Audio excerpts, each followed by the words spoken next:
Bonjour, lors de votre cycle, vous allez être amené à construire à plusieurs des figures d'acrogym. Cette vidéo vous présentera les règles de sécurité pour éviter tout accident et les conseils pour les réussir.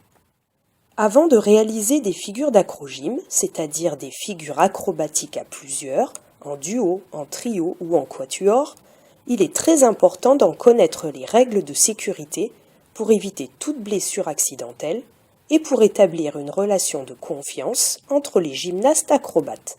Première règle, le matériel. Le praticable devra être formé avec au moins 6 ou 8 tapis de gym en veillant à bien accoler les bords des tapis à l'aide des scratchs. Le praticable devra être éloigné de tout obstacle d'au moins 2 mètres afin qu'une éventuelle chute de la pyramide ne provoque des chocs avec un mur, un poteau ou un groupe voisin. Les gymnastes devront prévoir un espace de réception.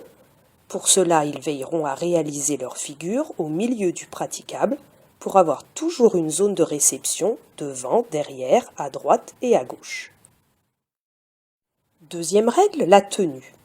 En acrogym, les gymnastes devront être en chaussettes ou pieds nus et éviter de porter tout vêtement glissant ou ayant une fermeture éclair. Les bijoux, montres et lunettes devront être également enlevés.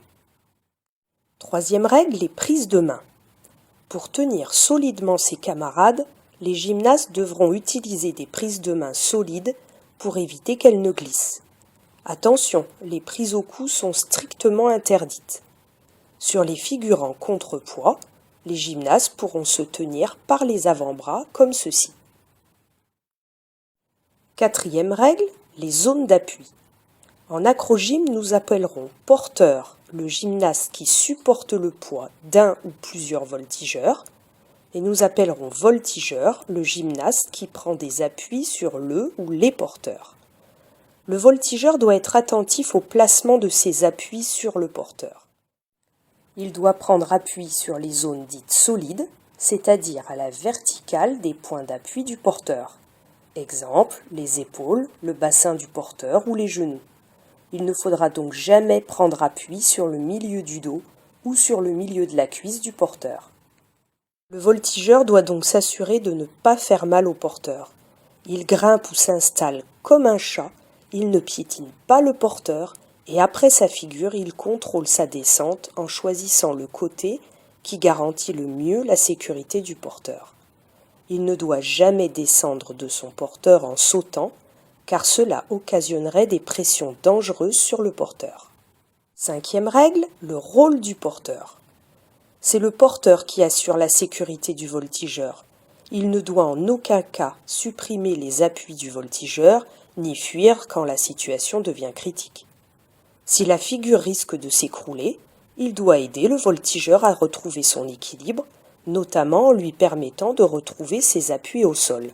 Il doit proposer au voltigeur des appuis solides, les plus larges possibles et bien toniques. Sixième règle, la réchappe.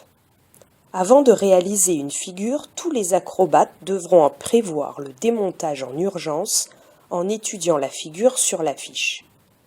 Se parler est également essentiel et un code de communication devra être prévu pour donner le signal d'un démontage en urgence. Par exemple, le code peut être « stop » ou tout autre mot court et rapidement compréhensible.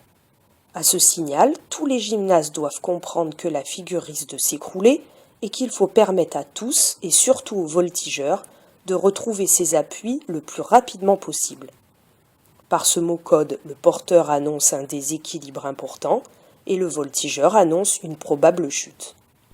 Voilà, cette vidéo explicative est terminée et il ne me reste plus qu'à vous donner rendez-vous à votre prochain cours.